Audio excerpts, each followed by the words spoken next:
This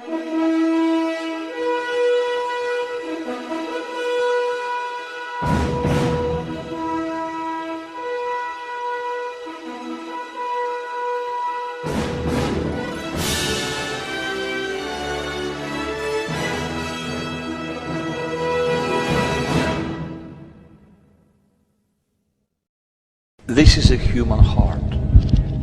You've got one like that, beating in your chest. Feel it.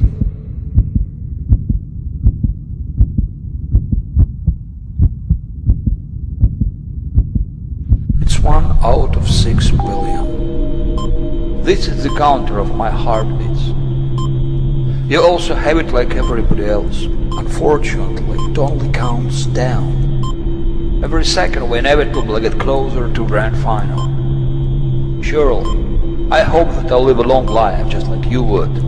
It's easy to see how many heartbeats there are left. Let me steal a little bit of your time to tell you a very important story. It can change nothing, or it can change everything in your life. So, it's showtime. Hi, boys and girls. I'm George W. Bush, the President of the United States of America, the greatest country in the world. Very soon, my term will come to an end. But before I leave, I'm gonna tell you something. My country is an empire, the empire that rules the world. We control completely everything. Money, oil, politics, wars, information, culture, science, everything in the world. But it wasn't like that at the beginning. Let's have a look how it became a superpower. It started many years ago. I called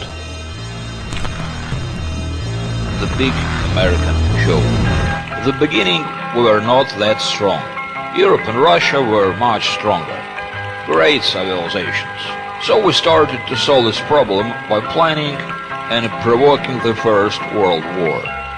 While those idiots were killing each other, we were building up our country and our economy. And it doesn't really matter how many people were killed in that war. What is really important, that we were alright. And who cares about those 10 million dead? After the World War I, we made Hitler's way into power in Germany. And then he started the World War II. And believe me, we made a lot of money out of this deal. We didn't interfere till the end of the war. We took our time and waited till all the young and the strong would die, till most of their cities would be burned and destroyed. And then we appeared as the saviors of the European civilization, as the saviors of the world. It doesn't really matter that Hitler killed 50 million people. Shit happens, as you know. The main thing is that you're alright. Honestly, Hitler was our friend. My grandpa, Prescott Bush. Here, hi grandpa. He was a banker. He sponsored Hitler's rise to power.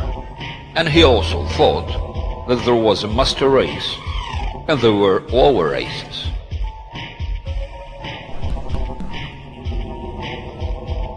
In fact, we never respected the others. What's the point? The point is only about oppressing, not respecting. Our civilization had always been destroying other cultures. We did it to the Indians, we did it to the African nations, and we didn't really care.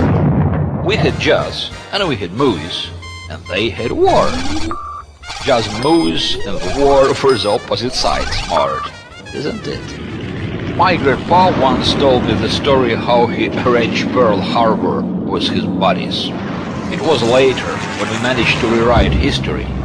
And now you're being taught in schools that the Japanese were who started the war. But in fact we just needed a reason, an excuse to get into the war with Japan. Concerning 2,000 American soldiers who died in Pearl Harbor tragedy, yeah, they were our American soldiers. But what their lives are in comparison to billions of dollars of profit that we had made, and the power we secured in the world.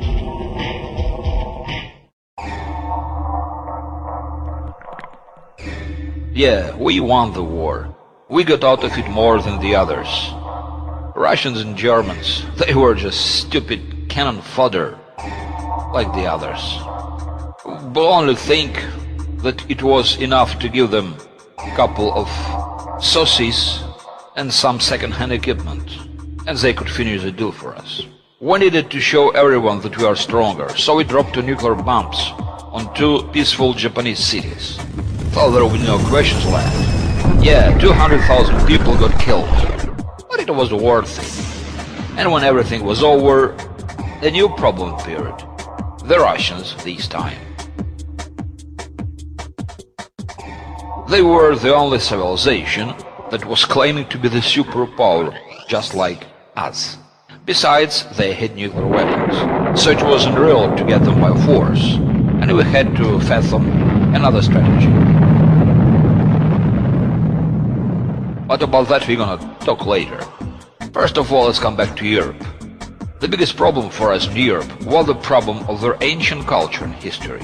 So we managed to erase it with our mass culture. Some people say pop culture. Do you remember how rock and roll appeared? Yeah, those great guys who were singing about love, peace and freedom, give peace a chance and so on. Do you remember sexual revolution and those beautiful, pathetic hippies? It's naive to think that it all appeared by itself. Yeah, there were a lot of young and talented people. All those young and talented, they always cause problems. But they're the main engine of the revolutions.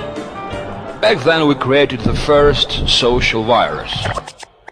So to say, a plan for fast self-destruction. We called it Live Fast, Die Young. We made up a fairy tale about freedom and human rights. No, we didn't make it up. We used it. A fairy tale about democracy. What freedoms, what rights, what fucking democracy.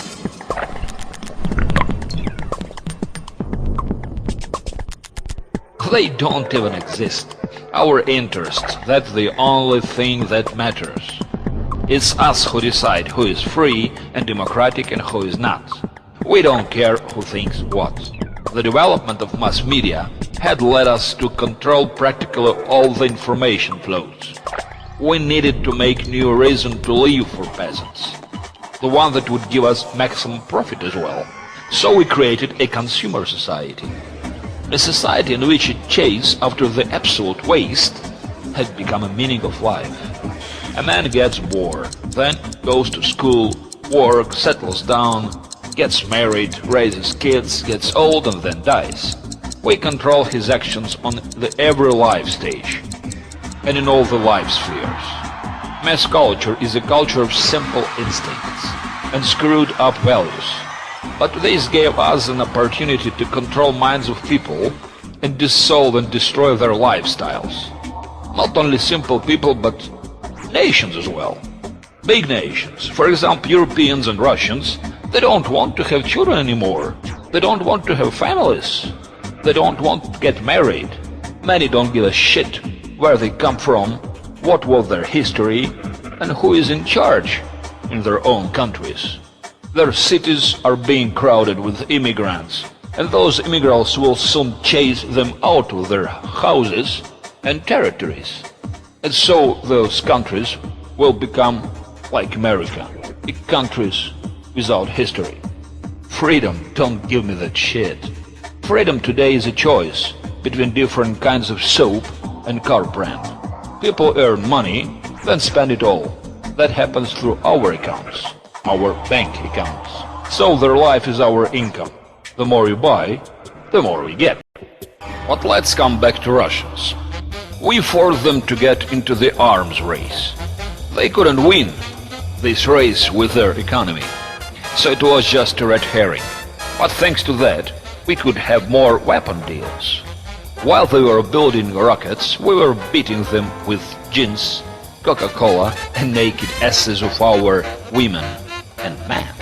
We were frightening our people with Soviet Union and were getting money to make weapons. Weapons that we used in Vietnam, for example, Afghanistan, Iraq. Many civilians were killed. So were our soldiers. But we were saying that it was a fight for freedom. Was it? They were dying, we were dancing. Those were the countries that Russians could come in with their communism. But we enslaved those countries. They were very poor. We made them become our debtors, take credits for development. The money they had put into areas it was useless to develop. And then we took the debt to the full. They were starving, we were dancing. We were the ones to raise terrorists, and now we scare the whole world with them. In fact, terrorist network is our own network. The big art of terrorism is our specialization. Only idiots think that everything happens on its own. Any terror act is done by our orders. Any human is an animal that is effectively guided with fear. Blow up something, call TV, call journalists, and a man is ready to do anything, so he won't get hurt. When we took over Russians, they became a high-class source of scientists who hated their motherland. Fools! We destroyed them, but what we had to do with all our weaponry that was left? So we invaded Iraq, so we invaded the former Russian republics, so we destroyed Yugoslavia.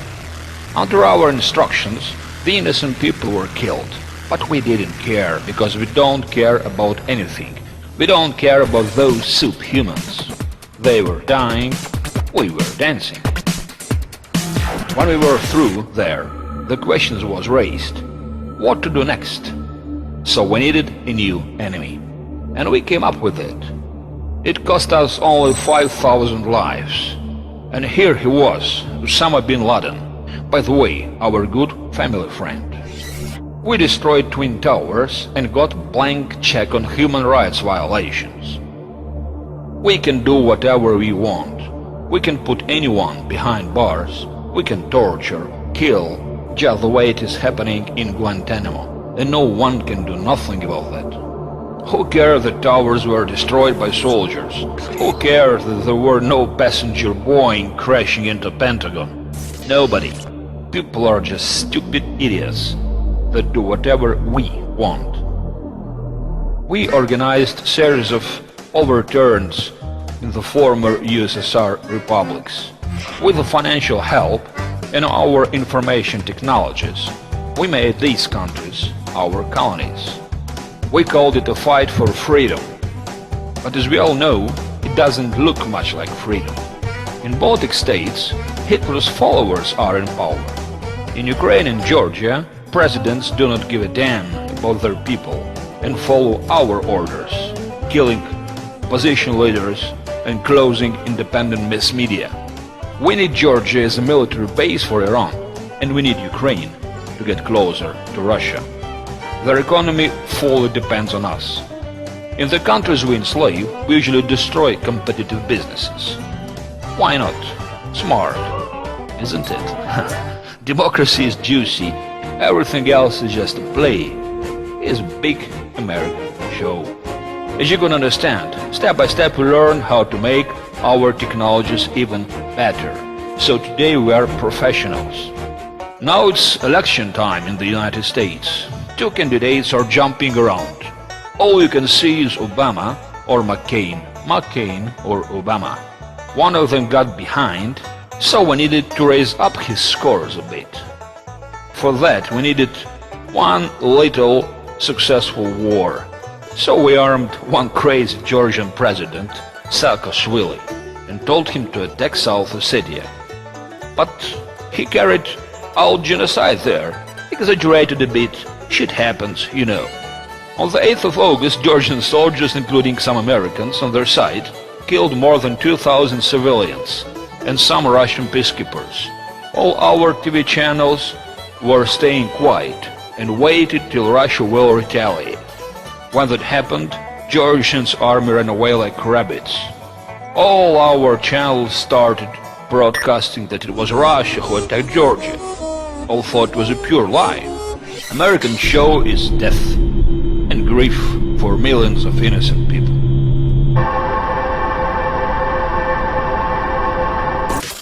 McCain caught up with Obama in polls. Success. Nice, it worked. And here came the crisis. Have you ever seen an economic crisis that wasn't useful for a financial elite? I haven't. Every crisis is controlled. This gives Obama an opportunity to frighten everybody with a crisis. Republicans scare people with organized wars and terror acts. Democrats with economic crisis. Who's gonna win? What are you more afraid of? There is no damn difference. This is just a big American show. Oh, how great it is that you're so stupid. You look at this and think you've got a freedom of choice. Well, hello. Fools, wake up. There is no fucking difference. Our country is ruled not by presidents, it is ruled by government, which is built up by heads of banks and multinational corporations. No one ever chosen them. No one controlled them. They've got all the resources, all TV channels, all information flows. And these guys are wonderful. They're wonderful monkeys. They call off your attention so you think you live in a free country. And something depends on you. Forget about that. The empire got you. Your bank accounts, your phone, your email, news on your TV, your computer, its operating system, your diary and applications, your job, car and house, book that you read, movies you watch, music you listen to, clothes you wear, and even a chair you sit on, everything belongs to us. But the most important thing is that we owe your mind, your dreams and fears, your desires and your actions, your past, your present and your future. Do you know who you are? Or rather, do you know what you are? You're just a simple battery, one out of millions of different sources of energy that supply our system. Are you interested where we're heading? Do you want to know what we really want? We've got one stage left. We need a total control over every single person on this planet. We need one world power, and we need one world currency. Very soon, every single person in the world will have a microchip, a passport in the wallet, all at once. It's said in the Bible. And he called us all, both small and great, rich and poor, free and bond, to receive a mark in their right hand, or in the words, and that no man might buy or sell, save he that had the mark, or the name of the beast, or the number of his name. When that will happen, we'll totally control all humanity. Our big luck is that you don't understand it, you damn ass. Do you know what it is?